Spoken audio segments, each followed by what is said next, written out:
down the road right now, I'm just interning for whoever I can. I call it sort of the sponge phase. I just want to learn as much as possible. Because right now I feel like I know 5% maybe of what I need to know.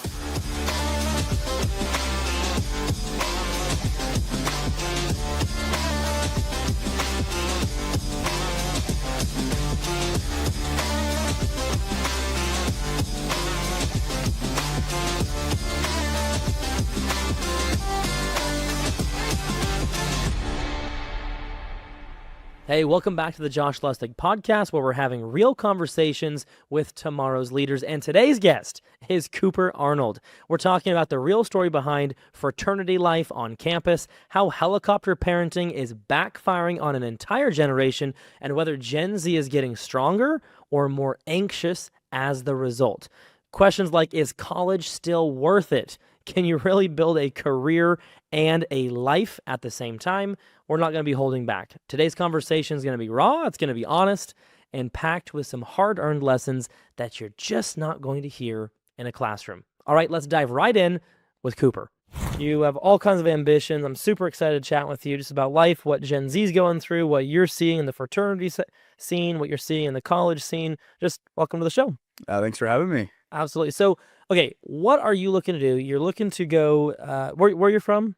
I'm from Spokane, Washington. Spokane. Yeah. But you, if I understand right, you want to get into the real estate side of things. Yes. You have some connections there already. Just kind of explain where you're looking to take this, this whole thing. Yeah. I think my initial sparked interest was from my family back home. They're a little bit of residential selling. Yeah. And after high school, I was like, yeah, I think I want to get into this and go ahead. And then I soon realized, I was like, I don't know if I would trust an 18-year-old to sell me a home. Yeah. So I was like, okay. So then I went back to school and I really found a big interest in commercial real estate.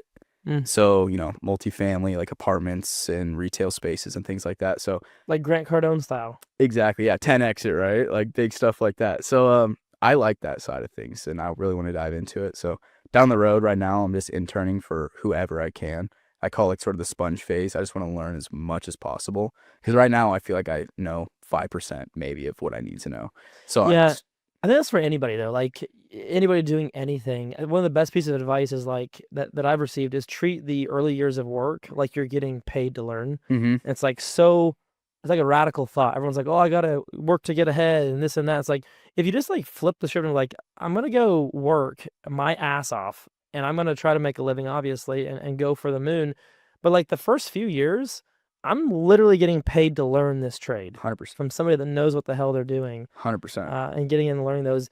Something that would really help young people is like write the lessons down as you're going through, as you're learning them. Because one thing I've learned, and I'm still very young, I've been through a few iterations of the business cycle, and I'm learning that you're learning the same lessons that you learned 7 years ago, Yeah. but just at a different scale now. Mm-hmm. And to go back and reference those. So anyway, I'm excited to see what you do with all this. Yeah. That's one thing that's helped me kind of along the path. I appreciate it. Yeah, I think it's so lucky to be in college too, and I'm fortunate enough where my family's paying for it.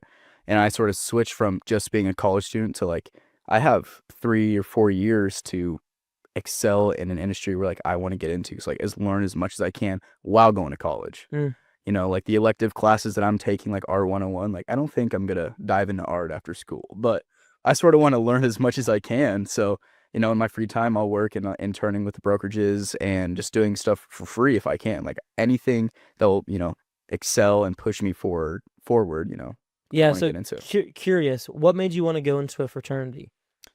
That's a good question. I would say when I was, like 16, all good buddies and we all loved to have a good time, and not going into fraternity, it was sort of like a weird, I don't know, it was a weird idea. Like, I feel like everyone that we knew growing up was like, yeah, we joined here and it was a great time and they all loved it, and maybe they loved it for the different or wrong reasons or not. Yeah. But looking back at it now, I think it's the best decision a young, man or a girl in a sorority could make when you're 18 and come out of high school and you're top dog senior year, and then you're, bottom of the pack freshman year at college where there's, 30,000 kids. You're going to need to learn to meet people and get out of your comfort zone. I think that's exactly what sororities and fraternities will do. Like it's like a built-in social environment. Yeah, 100%. How do you, okay, so curious, and maybe there's no good answer to this, but like I went to a fraternity for 4 months. I decided college wasn't for me. Yeah. Went out and did my own thing, got married young, had kids, young. Had a kid when I was 21 years old. We have 4 since. So, curious for you, how do you, as an 18-year-old, go into an environment like that and get the benefits of like the social networking and all that and the leadership abilities? Mhm. And I think that's awesome. How do you go in and get the benefits of that without falling completely to the bottom of the dangers of it? Because I would assume that we'd Totally. agree on Totally. maybe there's some unhealthy aspects There's some of the environment. influences for sure. I came in a little later. So when I went to BSU, I came in and I was 20 years old when I came in. So because I did 2 years online after COVID. Oh, So gotcha. I came in a little bit older. So I sort of was coming a little bit out of that phase, not completely. I still had a good time, when I came in. But Sure. now I think it's difficult for guys who are 18, and I noticed there's a pattern with the kids who had helicopter parents in high school. Mm, Those are the kids that go crazy for 3 or 4 years. mm, But the kids whose parents were a bit more relaxed and knew they were, drinking or whatever the thing may be in high school, and they let them, have their fun, but, have good grades, do this and that, be involved. mm-hmm, Those kids seem to be pretty spot on and normal with what they do and have a great balance. mm. So I think, if you come in, it's a great idea. You should never stop from wanting to go in a fraternity because you're worried about, oh, am I going to fall off the rails or anything like that. If you're in the right fraternity, they're not going to let you do that. Mm. I'm Kappa Sigma at Boise State, and they're great. And a lot of other fraternities are really good there as well. And, we pride ourselves on pretty good education and, just being a good man. That's what you need to do. And when you're joining and rushing and pledging, they really dig into you. They're saying, like, you got to be a great man and treat others the way you want to be treated. And I'm gonna go out on a limb and think that there's probably a big difference between some fraternities and other fraternities. yeah. So you guys don't have like a live-in house, right? So you guys No. it's more of a We have like satellite houses. So, like, social club. You have chapter on mhm, Sundays. yeah, You have meetings. You have standards that everyone has to meet. So when I joined a fraternity, live-in house, monster 3-story, that's the thing, man. house, That's fun. it was fun. I wasn't the right environment for me, like Yeah. from like a soul standpoint. I started realizing like it wasn't good for me, like the constant partying, the constant whatever. Yeah. But I think that also comes with the territory of having like a physical place where you're eating, sleeping, partying, everything is in the same location. Mm-hmm. I don't know if that's super healthy, but I would say like for me, looking at this decision for a young guy is like, okay, where do you want to be in a few years? How are you going to meet people? How are you going to get out there? If you're going to go to college, it better be all about the connections. Totally. My opinion. 100%. It better be all about the connections. Where can I go? Because like you can learn anything you want on ChatGPT now, Oh, yeah. right? Oh, yeah. And it never really has been about the knowledge because there's been books. So it's really about getting in an environment where you think you can actually grow. Curious for you. You said you didn't join because there's like a lot of COVID stuff going on. I have never even asked anyone that's younger than me. You're only a few years younger than me. I was already married, had kids, and the whole COVID thing happened. Yeah. What was your experience of that? Like, were you in high school? I What was was the a time that you were junior. in high school? Was I a junior? Yeah. It's been like 2020. Yeah, Yeah. I was a junior in high school. And I remember the day it happened, we got let out of school early, and they're like, we're going to take 2 weeks off because, this virus is coming in. And we're like, this is the best thing in the world. Like, let's go. We have time. It's warm outside. We go on the boats now. Like, let's go. This would be great. And next thing you know, like, I didn't go back to high school until I graduated a year and a half later, Dude, which no was way. crazy. But like, you could have went in person, but I was like, I'd rather just do online and just work. And that's exactly what I did. So you did your junior year and senior year pretty much like 75% of that was online. Yeah, I'd say 100% of that was And online. you didn't go into a school setting. No, like, I swear, like, last time I was at that school was to just cap and gown walk across the football field. And So like, what was like sports like? Was there sports? Was that all yeah, shut so down I too? golfed Or? in high school, so like I would go. Yeah, we'd show up in the parking lot to go to golf practice or whatever. So I golfed in high school, and it was great. I loved it because I was doing my school online, and then we just go golf early, then have practice, and then we go on the boat. That was my senior year. I had a great time in COVID. I Yeah. enjoyed it a lot. I know it affected a lot of people in different ways, but my group of buddies, we loved it. It was a Mhm. great time, and I think it was a pretty influential time as well. I mean, So other kids would go to like, there's a choice to go back to school. yeah, there was like a choice. month There's a later or choice, something. and like, it was like half and half with my buddies. Some went back, some didn't. Interesting. Yeah. So, okay, you want to get married someday, have kids, do the whole thing. Yeah. That's the plan. So, what would you recommend for your kids? Like high school rolls around, a lot of online, a lot of in person. Do you recommend Yeah. that route, or what That's do a you think? that's a good question. I really thought about that yet. I would say go. You just got to do it. I think you become so much yourself, from 14 to 22, and that's when you're in high school and college. So, yeah, I think you just go, get the experience, and you're going to learn a lot of things that life couldn't teach you behind a computer screen. So, Mm-hmm. I think it's important to go and do that. But I was a little different. I enjoyed my time, and I was always pretty social in school. So, like, missing it, like, I didn't really miss, going to school, waking up early. I had a great time. We were still social with all my friends, so I loved it. It was a good time, and I wish I went to college right as a freshman though. Like when I was 18, as I graduated, I just took 2 years, did a little online school, online college, and worked. And I don't know. I wish I went when I was 18 though, and just I'd be graduating this semester and Yeah. going into life. But I see it as an extra year to learn more. So that's all right. Go out and conquer your dreams. I love it. So, I'm curious. You have a lot of contact with all these young guys, young women in or in sororities. What are you seeing as some of like the biggest challenges? Every generation has a big challenge, whether it's boomers, Gen X, millennials, Gen Z is now, the generation we're in. I'm at the older end, you're somewhere in the middle probably. Mm. What are you kind of seeing, whether it's in the fraternity, sorority scene, whether it's at college, high school, what are you seeing some of the challenges are? Um, yeah, that's a good one as well. I would say, you know, social media is creating a pretty big influence in people's lives, and you either take it a good way and being like, oh, like I'm motivated, I'm pumped up, I want to go do this and that, or you can take it and be like, oh, I'm not enough, and then Mhm. you get worried and creates anxiety for people. So I think that can be a pretty big issue in today's society for like kids my age at least. Yeah. Wanting to make a name for themselves, or even just wanting to go out and meet more people in college. They're like, oh, like, am I doing it right? How should I do it? Like, they're overthinking, I think. Yeah, I like think it just could be an basic issue. conversations, Totally. Yeah. because there's so much information, if I'm Hmm. understanding, so much information. We've heard this from other people too. It's like, paralysis by all this analysis. Like, there's so many options. What do I do? There's 15 things that I could do to make money. There's 15 ways to approach this, Yeah, and I just don't even know which one to choose, kind of a totally. thing. Have you felt that in your life a little bit, like Uh, through school?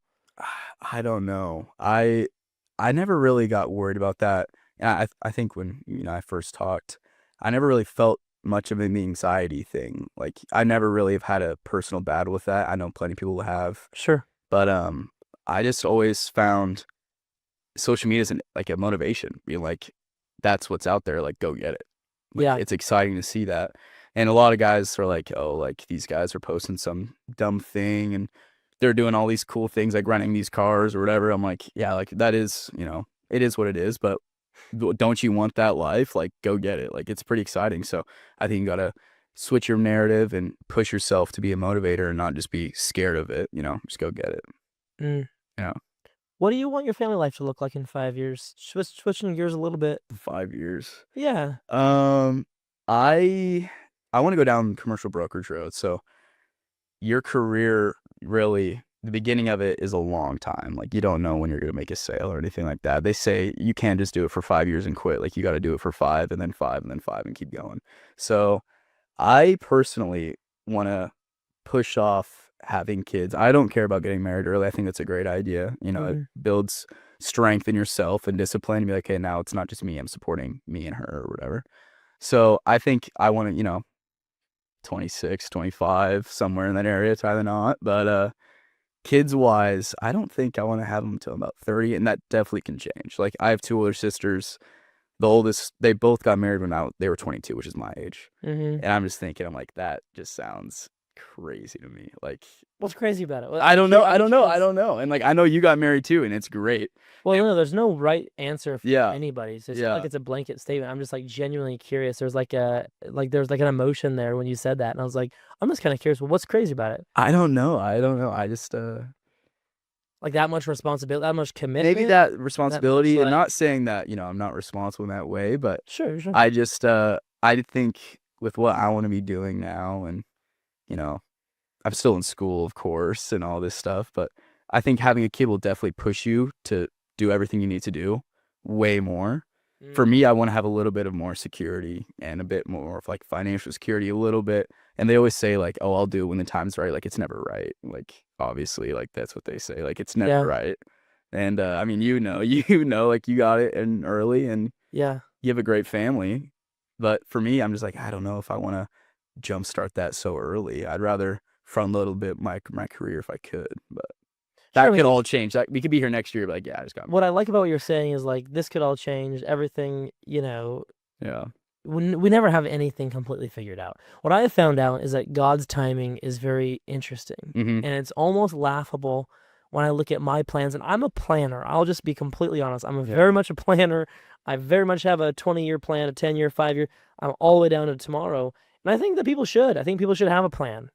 At the same time, I think it's interesting how often God has changed that plan. Yeah. Has shown me, do this, this, and this instead, or circumstances have come up, and it's actually in the end been better than even what I could imagine. 100%. And that's one perspective that I would love to leave with you with in this conversation is don't close the door on that, because I think when I talk to a lot of young people, about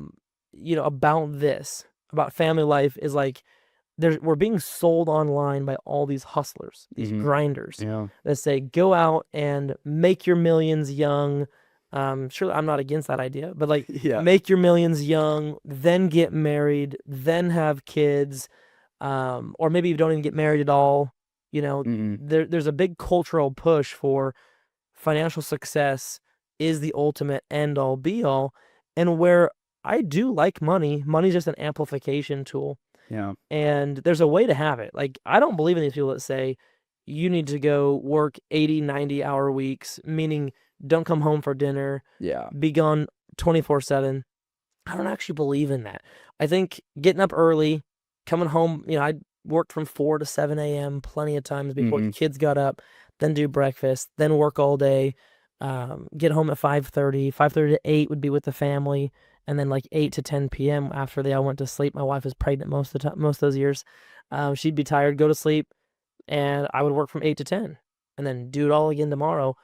I think the only person that suffers is you, and it's a noble purpose. Yeah. And you can do it all at the same time. So anyway, I want to be the voice that says it's possible to have it all without having to sequence it and say, put the kids off, put the marriage off.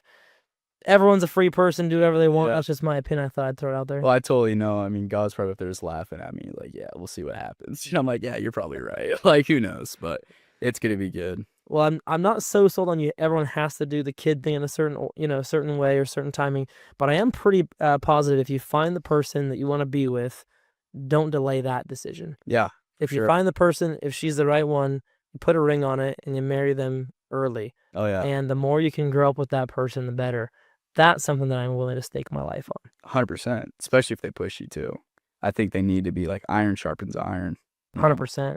Like my girlfriend now, I would not be doing like what I'm trying to do now probably without her. Like she pushes me so much in the best way. You need that though. It's good. It keeps you grounded. 100%. I remember one of the like pivotal points in my story is because of my wife, and I'm sitting there. Two different things actually. Number one is I almost gave up on the marketing. We're like $85,000 deep in this, paying for coaching programs and paying for training, paying for the Facebook ads, the actual ad spend. We're like $85,000 deep into this project, and I pretty much have nothing to show for it. Yeah. And I was making pretty good money, a couple $100,000 a year, but like it was about all the money I could figure out how to come up with. We're running to the end of our budget. I'm like, gosh, babe, this is the third time or second time it didn't work. It failed again. It was like 7 a.m. I'd been up since 4. I'm pretty much in tears as a young dad, like, just trying to figure the F out. Yeah. And I say, I think I'm just gonna hang it up. Like, this isn't for me. I'll go figure out a different way to make money. I'm just gonna hang up this like Facebook ads, webinars, and that kind of thing. And she looked at me and she said something that changed it for me. And she says, well, Josh, I didn't think I married a quitter. Oh man. I was like, dagger to my heart, like that's brutal. That's what you need though. It is. Oh wow. And she said it in a nice way, like it was a friendly way. It wasn't like a demeaning thing. It was just like, well, I thought that I didn't marry a quitter. And I was like, you're right. It fired me up enough to do it one more time.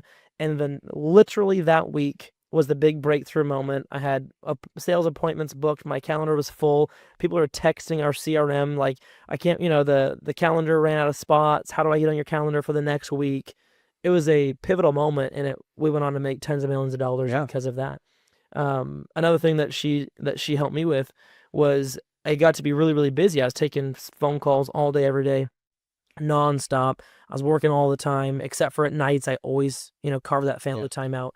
And I remember starting to like creep into it. Like I was like starting to complain, all these other guys on the internet, they can work their ass off. And this was like one of our arguments one time. They can work their ass off. And I'm over here. You expect me to be able to make, I was making like $400,000 a year. I'm making $400,000 a year. I'm working my ass off for our family. I'm doing it. And I'm still home by 5:30. Like, would it be the worst thing if I just came home at 7 or 8 every once in a while, like everyone else? Yeah. And, we had decided together that we wanted this to be the boundary. This So- wasn't her saying like, be home at 5:30 every night. This was me and her coming together years prior saying, this is what we want for our family. And I started to break that. Yeah. Like I started to complain about it and like almost blame my family for my lack of ability to succeed beyond 400,000 a year. I bet she loved that. And she just basically was like, well, Josh, it's a good thing that I didn't marry everybody else and I married you. And so like the confidence factor in me was high, but also the boundary. Yeah. And she was like, we decided this is what we want for our family. What happened was it actually forced me to hire people before I was really ready. Mm-hmm. Most people in business, and this might be something relevant for you in your next journey, most people will get to where they're 100% maxed out. They're working 80 hours a week. There's no time to do anything else. So they would have been me at 400,000 and they would have made it to 500,000 by just grinding and hustling, didn't hire anybody, whatever. Then there's a stopping point where you hate your business and you hate your life because there's zero time to do anything but work, but you can't push the business forward because you're just so busy taking care of all the shit that you've been doing. And because she made me basically rethink and be like, well, become more efficient in less time, and you could have both worlds.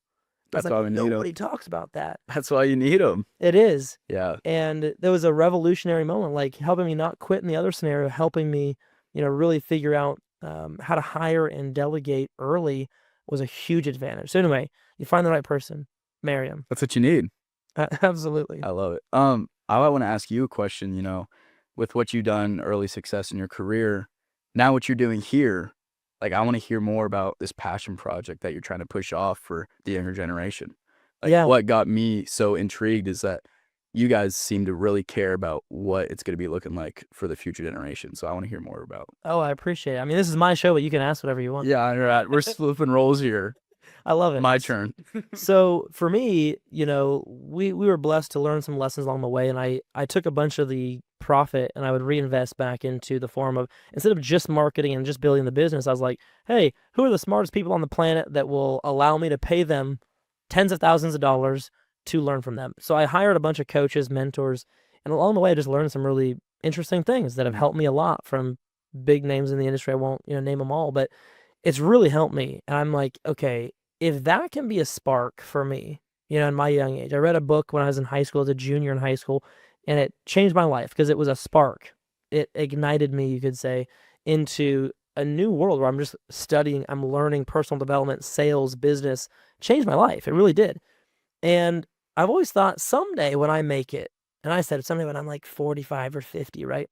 Someday when I make it, and I'm successful, I'm going to come back and I'm going to teach other people how to do it. Yeah. And I always wanted to do that. I just happened a little quicker than I thought. Overachiever. Well, no, I mean, it's not money. It's the big guy upstairs. Totally. But, I just try to do my best to go all in when I see something.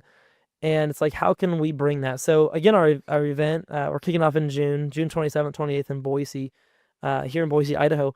And it's like, how do we teach young people, how to choose between all these options, make good, quick decisions, sales skills, marketing, how you network and talk to people and strike conversations up. Yeah. Those are the things that actually change people's life, and we want to teach it. That's going to be great. I think it's so needed too. I mean, it's great to find people who want to help out, like our generation. It's super interesting. I love what you guys are doing. When we first met, I was like, yeah, these guys, they got something going on that's really cool. And, you guys are just doing it just to do it. Like, you're just wanting to help people out, and that's what they need. And I think Boise is such a cool area to do it too. I mean, you have 30,000 Gen Z right down the street at Boise State. Yeah, we're really excited Pretty about that. great spot. Yeah, we're looking at, of course, launch it here and then take it across the country. Yeah. And grassroots movement, and we got the jet, so we'll fly around and do podcasts with a bunch of people, and just looked at how can we spread the mission faster, and what comes around goes around. That's great. Awesome. Well, Cooper, thanks so much for being here and giving some insights. Like, super excited for your journey and where you're taking this whole thing. We'll have to follow up in 5, 6, 7 years. Oh yeah. Well, sooner than that, but I want to get the update of where appreciate you're at, life, business, success. Thanks for being Excited. here, brother. Thank you, Mike. Absolutely.